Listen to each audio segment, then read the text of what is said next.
Rebuild is an Evangelion story that is currently being told. There is a lot of theories and symbolisms to be interpreted. If you're an Evangelion fan and you have watched all of the Rebuild 3 movies released today, you know that there is a point where the story that we are familiar with diverges to a whole new story.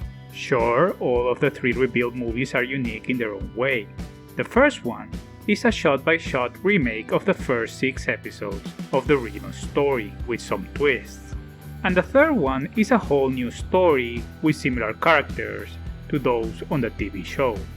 But in You Cannot Advance, that is the second movie, is where the change happened, where the audience is being taken away from the familiar storyline to a whole new one.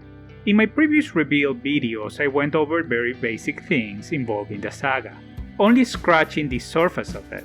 In this video, however, we are going to dive deeper into Rebuild's most complicated and advanced theories. With that being said, let's begin.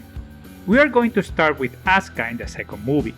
She's introduced in a very different way than she was on episode 8, Asuka Strikes. She is not aboard of a Navy convoy traveling from Germany to Japan. Instead, she is coming by air, as Evangelion Unit 2 skydived to ground to fight the Rebuild's 7th angel, a funny-looking creature that is attacking Tokyo 3, also known as Cloquiel. Yes, Cloquiel. Cloquiel is a thing. A fan-made name, as we know that angels in Rebuild are nameless. Asuka Langley Shikinami, or Shikinami Langley depending on the translation version you're watching, defeats the angel by herself. Very curious, as we know that Asuka only defeats one angel on the storyline by herself, that being Sandalphon, the third angel that she has to fight, as the previous 2 she needed Shinji by her side. By defeating Cloquiel by herself, her mythos grows, as she's already not only a very competent pilot, but also a captain. Before Asuka introduction, we are taken to Antarctica, where the newly introduced Mary is fighting in a new Evangelion unit, a brand new angel, the third one, also known as Tuniel, again a fan-made name.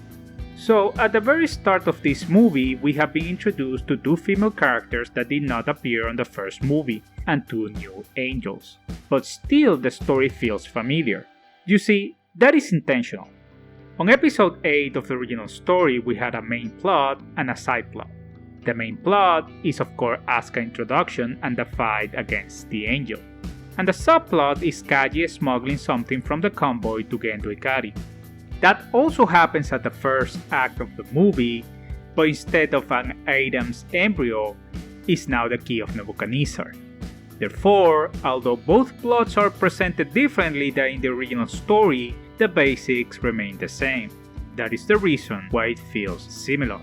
Now, where things start to get really different is in the second act of the movie, when Asuka is named Evangelion Unit 3 pilot. We know that in the TV show that role fell in Toji, as he was named the 4th child. This never happened in Rebuild, but the director uses smart shots and storytelling techniques misleading the audience that it's going to be Toji as in the original story, as he focuses on a side plot evolving the relationship with Shinji. However, the twist happens and is Asuka's role now, pushing Toji completely out of the story. Why is this important? Well, because of the fate of the Evangelion Unit 3. Besides being Asuka named the pilot for the Evangelion unit, everything else happens the same way that in the original story. The unit gets possessed by an angel and starts destroying everything on its way to Tokyo 3 and the Central Dogma. Shinji is instructed to stop it, whatever it takes, but he refuses to fight it as he does not want Asuka to be hurt. Although at this point, we do not know her fate.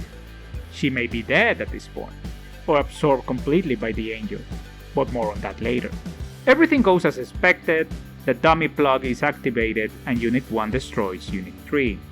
Shinji goes ballistic, threatening to destroy everything that his father worked for, and then he is neutralized. Then he quits and leaves NERV. But then the powerful Zerael appears. Rei and Mari try to stop him without a good outcome. Zerael eats Rei, and she gets trapped in his core. Shinji comes back and fights the angel until he goes powerless.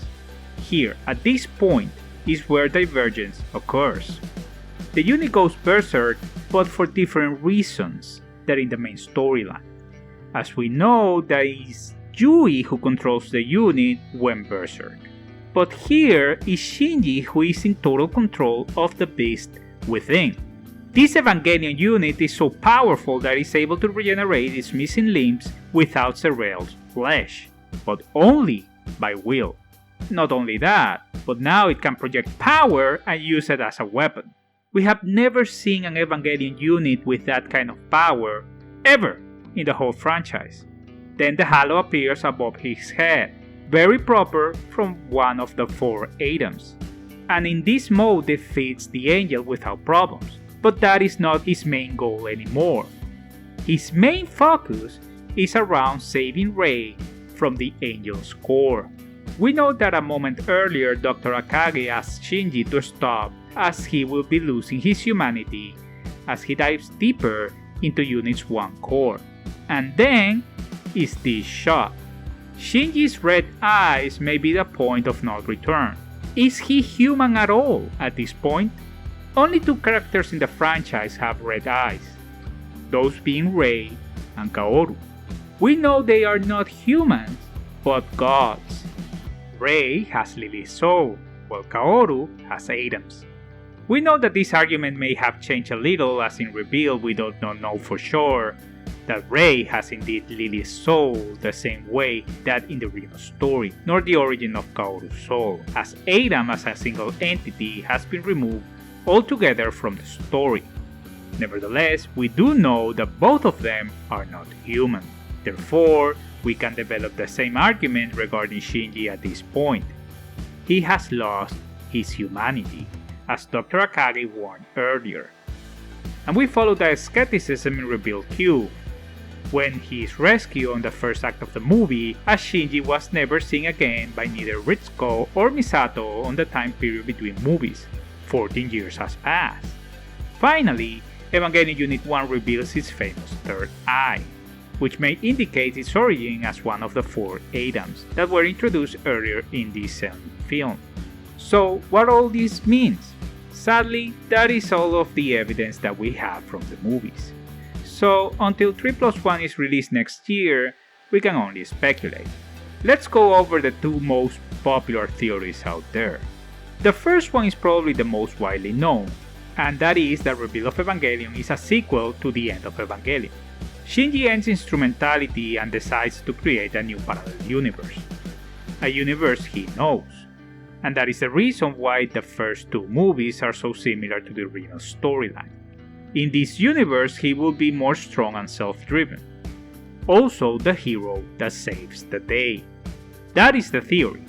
However, from my perspective, it makes no sense that Shinji would choose to repeat the whole story again with some twists here and there.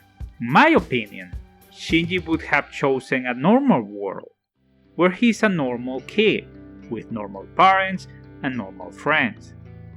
A world like the one depicted on the original episode 26, unless his ego overtakes him and his role as a hero is more important than a normal life, but I digress. Some fans have argued that he wouldn't choose that normal world because Kaoru is not in there, but those arguments are flawed, as Rei is in there. So, if it is possible for Rei being present in this normal world as a normal girl, then it's totally possible that Kaoru will be there as well. Let's move to the second most popular theory, the one involving the 4 Adams. Now, we know that the 4 Adams are a thing in the storyline as we saw them officially on Rebuild 2, and as a preview in Rebuild 1. Let's go over the original Adam first, the one from the TV show. We know from episode 21 that the Katsuragi expedition was making experiments with Adam in Antarctica. We also know that these experiments are known as the contact experiments. Adam awakes after human DNA is inserted in a light giant. Now, this is important. We can speculate how Adam was shining and bright before he exploded, because of the presence of human DNA in his own. However, we do not know what seal found in Antarctica on Rebuild's storyline, and we do not know what the Katsuragi expedition was doing with it, or with them. But the result is basically the same, the event known as a second impact. Worth noting that the fourth Adams are also glowing in light. We do not know at this point if it was for the same reasons than Adam in the original storyline, or it comes naturally to these beings. The four Adams' goal was to make the world a similar one than the one in Rebuild 3. However, for some reason they stopped halfway in, and total destruction was not achieved at this point. If they would have in fact exploded the same way that the angels do, the whole world would have been covered in their blood, but they did not. At least not the same way that angels in Rebuild do. We know from this storyboard that a shot of this red liquid was the one that tainted the moon, and we can argue that one of the Adams was ejected from Earth and landed on the moon with this liquid, explaining Mark 6 origins. Other Adam might have landed on Tokyo 3's curse, where the mark on the floor is early on the first movie, which could be in Evangelion Unit 1. Where the other two Adams landed, we do not know. To understand the Evangelion franchise as a whole, it's important to understand what a soul is. Now, if you have studied theology, or you are a follower of a religion, you would know by now what a soul is. Basically, a spiritual being within every human. When the physical body dies, the soul remains. The destiny of that soul changes depending on the religion. Now, in the Evangelion franchise, a soul is defined as a DNA pattern that is replicated in a lab. To be frank, it's more complicated than that, and it involves physics also, but for the purposes of this video, let's keep it simple. When Seal and Nerve decided to create the Evangelion units, Rei and Kaoru, they did not take the spiritual being of neither Adam or Lilith. What they did was take DNA samples, replicated them in a lab, and then introduced them in a donor with its own DNA, merging both DNAs. The replicated DNA is what is known as the soul, on its most basic meaning in the Evangelion franchise. If we take that premise to Rebuild, we can speculate that now, as we have four pilots, those being Shinji, Asuka, Mary, and Kaoru, we can argue that each of the Adam's souls are within each of the children. That is without taking Rei into consideration, as we know that she's Lilith and not Adam. That will explain why they are the chosen ones, and why Asuka is able to sync with Unit 3 and Mary with Unit 2 without any problems, as mother souls are not a big thing anymore. Guys, I am sorry that took me so long to upload this video, which is actually longer, but I ran out of time and had to cut it short, as I wanted to post something for you all. However, I'm leaving you with this little concept art from Evangelion 3.0. One of the things that I will be addressing on my next video, which I will be uploading as a follow-up to this video very soon. So remember to like and subscribe so you won't miss it. Thank you all so much for watching, and as always, I wish you all a wonderful day.